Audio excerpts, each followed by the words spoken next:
There's so many things wrong with Prince Harry, from the easily verifiable lies to his all-word body language at any given moment. But the interview with Stephen Colbert sets a new milestone that represents everything that is toxic with society today, as you're about to find out. Welcome back, my body language buddies. My name is Jesus Enrique Rosas. I'm the body language guy, and I have a couple questions for you. Would you be able to spot a sociopath at first sight? Or be able to deal with a bully when nobody else thinks he's a bully? Or know exactly what to express with your body language when you are nervous? I've made myself this kind of questions for decades, and I've spent all the time finding and applying the best answers to them. And right now you have the exclusive opportunity to own all the body language and behavior secrets that I've synthesized along my career with my body language and persuasion masterclass. My all-in-one online program that covers from body language to emotional intelligence to neuro-linguistic programming to negotiation and persuasion. But here's the kicker. When you access my masterclass, you will own not only all the content I've crafted in 20 years, you will also own all the content I will create in the future. And since I expect to live another 4 decades, that's a nice deal, right? Because this is my life's task. Help you awaken your awareness. And right now you have the unique opportunity to become my lifelong student at 98% discount. To seize the opportunity, just click the link in the description of this video. What you're about to see is a textbook example of how a narcissist reframes the situation, the circumstances, his life and his interactions with you, so it seems like he is the victim, or not only the victim, the one that is gonna save you from all the wrong that has been happening, that of course he is the protagonist of all that wrong that happened. Hiding in some ways, I mean, hiding, I'm not going to accuse you and Megan of hiding, but removing yourself from the situation, this fantasy that you had of what your mother did is what you did. You removed yourself from the toxic situation. Yeah.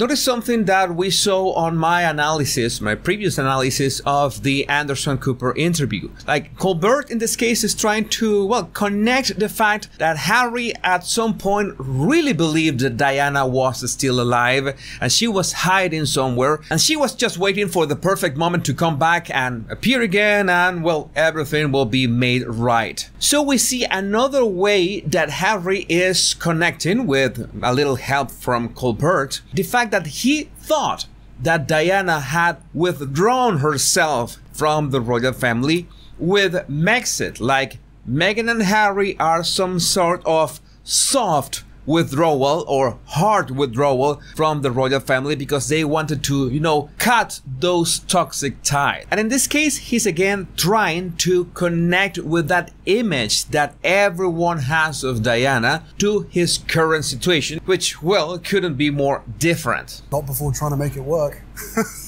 Yes. Believe me, we tried, and we're still trying. Notice the sequence of the dialogue. You remove yourself from the toxic situation. Harry looks upward, so has a moment of reflection. Yeah, not before trying to make it work. He says that immediately after, he laughs like, well, this is some kind of joke.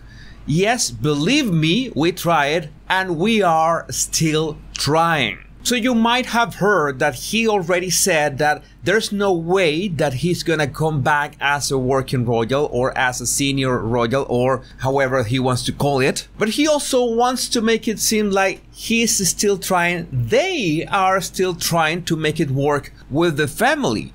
You tell me if the Oprah interview, if this book, if the Netflix horror mentory is trying to make it work with the family. So we are watching peak hypocrisy on our faces, and well, at least he can't look at Colbert in the eye when saying this. He lowered his eyes when saying we are still trying. And this is not Meghan that is commanding his words or controlling his speech. No, despite all the efforts they have made to distance themselves from the royal family and smear them, he wants people to believe that they are still trying to make amends with them. And of course, is the royal family, is them the ones who have to apologize. I've told you that this is peak narcissism and manipulation when everything is about me, and that I make it seem to the world in the most public way that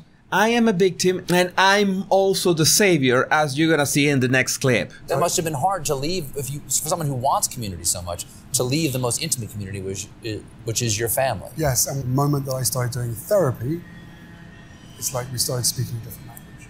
That you had a different emotional vocabulary than they were sharing. It just became very, very different. I'm sure you noticed that sudden rising of his chin. He lifted his chin in a bit of arrogance, and he's talking about, well, when I went to therapy, I began speaking a different language than my family, than the royal family. We spoke different language. That's a way of saying that I was better than them in these emotional matters. That is what his body language is projecting. I am above you in these emotional affairs. And when he says it just became very, very different, Harry has a smug face, which is not part of his baseline. This is not the way he usually speaks. But on the other hand, he has never spoken about this topic so upfront. Maybe we need the clues of the following clip. Yeah, they couldn't understand me.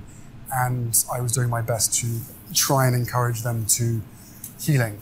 But within that institution, there is a mindset. And I think it's really, really damaging and dangerous. Notice the way he focuses the conversation in himself. You know, they wouldn't understand. They couldn't understand me. So I was speaking in a language that they couldn't understand. And I was doing my best to try and encourage them to healing. So he is basically projecting whatever William told him in his own words. He said that William told him, hey Harry, you have to talk to someone, you need some kind of therapy. And you remember all the charities and all the initiatives focused on mental health that Harry shared with William and Catherine. And he's acting like, well, I was beyond the royal family in this regard. I can understand that this is a moment that you can ask the question, how can someone speak in this way in public? And this is a circumstance that could be called like a massive enabling of your narcissistic behavior, because Harry looks, well, really confident about what he's saying at this moment. And well, it must be the audience, it must be Colbert who is encouraging him to speak this way. It must be the setting. You know that the Colbert show is in a venue, is quite beautiful, and he's feeling like the protagonist, and he's saying, yeah, I am the one who was out to save my family, but they couldn't understand. This is the same scenario when someone says, yeah, I'm gonna talk, I'm gonna acknowledge my mistakes, and when they talk in public, it's totally different to what they promised you they weren't gonna say. He even has this like pushing gesture when he says encourage them to healing, has a pushing gesture with his hands, like I'm trying to push them, but well, they are like a bit thick. You know, he must be projecting at this moment. But within that institution, there's a mindset, and I think it's really, really damaging and dangerous. Again, I cannot vouch for what is the mindset inside the firm or the royal family. But what I can tell you is Harry's heavily projecting what he wants to see himself in this narrative, in his book, in real life.